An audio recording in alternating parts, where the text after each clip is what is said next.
বড় উন্নত মানসিক শির নেহারি আমার নত শির ওই শিকড় হিমাদ্রি। প্রিয় দেশবাসী, আপনারা জানেন আমাদের পার্শ্ববর্তী দেশ ভারতে আমার মুসলমান ভাইদের উপরে কিভাবে আক্রমণ করা হচ্ছে। আমরা দেখতে চাই আমাদের পারমাণবিক কমিশন থেকে বা কোনো জায়গা থেকে কোনো মিসাইল টেস্ট করুক। আর আমাদের মিসাইলের দূর থেকে 15 কিলোমিটার ঢাকা থেকে মারলে সর্বোচ্চ আমিনবাজারকে বিধ্বংস করে ফেলবে আমাদের। এরূপ শিক্ষা ব্যবস্থা দেখতে চাই না। আমরা বলতে চাই ভারতের রক্তের বদলে রক্ত দেওয়ার মতন সময় এখনো হয় নাই। পররাষ্ট্রনীতি শক্তিশালী করুন। ভারতের সাথে যাদের দ্বিপাক্ষিক শত্রুতা বিদ্যমান তাদের সাথে আপনি মৈত্রী চুক্তি সম্পাদন করুন। পাকিস্তান স্বাধীনতা যুদ্ধের বিরুদ্ধে বিপরীত অবস্থান গ্রহণ করেছে। এই বই আউড়িয়ে ল্যাংলা বাঙালি জাতি তৈরি করার চেষ্টা করবেন না। পাকিস্তান পারমাণবিক অস্ত্র তৈরি করেছে, আপনি আমি কি তৈরি করতে পারছে? ঢোল আর তবলা ছাড়া। এখন ঢোল আর তবলা বাজানোর জন্য আমাদেরকে ইঞ্জিনিয়ারিং এডুকেশন ক্লাস তৈরি করতে চাচ্ছেন। প্রাথমিক বিদ্যালয় থেকে আমাদের ঢোল তবলার ইঞ্জিনিয়ার বানানোর চেষ্টা করতেছেন। এই ঢোল তবলার ইঞ্জিনিয়ারিং আমরা চাই না। আমরা চাই এমন পররাষ্ট্রনীতি প্রণয়ন করা হবে ভারত মিসাইল এদিকে নয়, তাদের সীমান্তে তাদের পশ্চিমাঞ্চলে মিসাইল টেস্ট করবে, আরব সাগরে বঙ্গোপসাগরে নয়। এমন পররাষ্ট্রনীতি চাই যে পররাষ্ট্রনীতিতে প্রত্যেকটা যোগাযোগ ক্লাস শিক্ষিত শ্রেণী আমাদের প্রত্যেকটা বিষয় নিয়ে স্বরাষ্ট্রমন্ত্রীকে পররাষ্ট্রমন্ত্রীকে দিক নির্দেশনা করতে পারবে এমন পররাষ্ট্রনীতি, এমন পররাষ্ট্র এডুকেশন আমরা সিস্টেম চাই।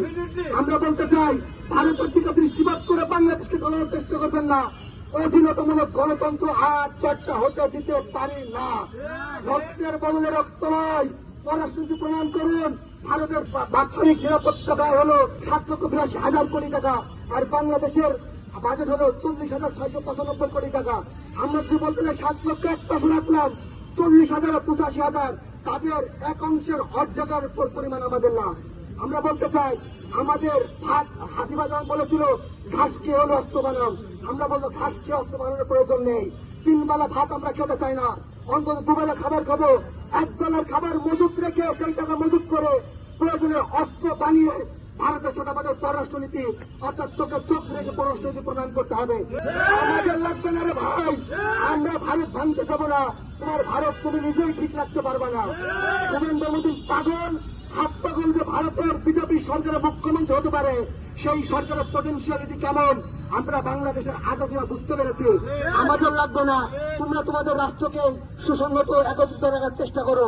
বলতে চাই পশ্চিমবঙ্গের জনগণ ভয় পাবেন না।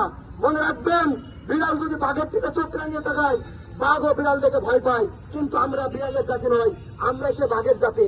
তারা বিড়াল হোক, বাঘের আচরণ যদি করতে পারে, আপনি বাঘ হয়ে কেন বিড়ালের আচরণ করবেন? আপনার দেশের অবস্থান, আপনার দেশের সিদ্ধান্ত আপনাদেরকে গ্রহণ করতে হবে। আপনারা দ্বিপাক্ষিক সম্পর্ক উন্নয়ন করার চেষ্টা করেন বাংলাদেশ সরকার এবং ভারতীয় মুসলিমরা। আপনার চোখে চোখ রেখে কথা বলুন। তারা আক্রমণ করলে জীবন যে তুই নিতে দিচ্ছেন, রক্তাক্ত লড়াইয়ের মাধ্যমে আপনারা জীবন দেন। আপনারা ভারতের এই গুণত্ব খাওয়া এই শ্রেণী মানুষের দিকে দৃষ্টিপাত করে আপনারা বসে থাকবেন না। আপনাদের মা বোনদেরকে ধরে নিয়ে গেলে শক্ত হাতে প্রতিরোধ করে তুলুন এবং চেষ্টা করুন নিজেদেরকেও শ্রেষ্ঠ জাতির হিসেবে গড়ে তোলার জন্য।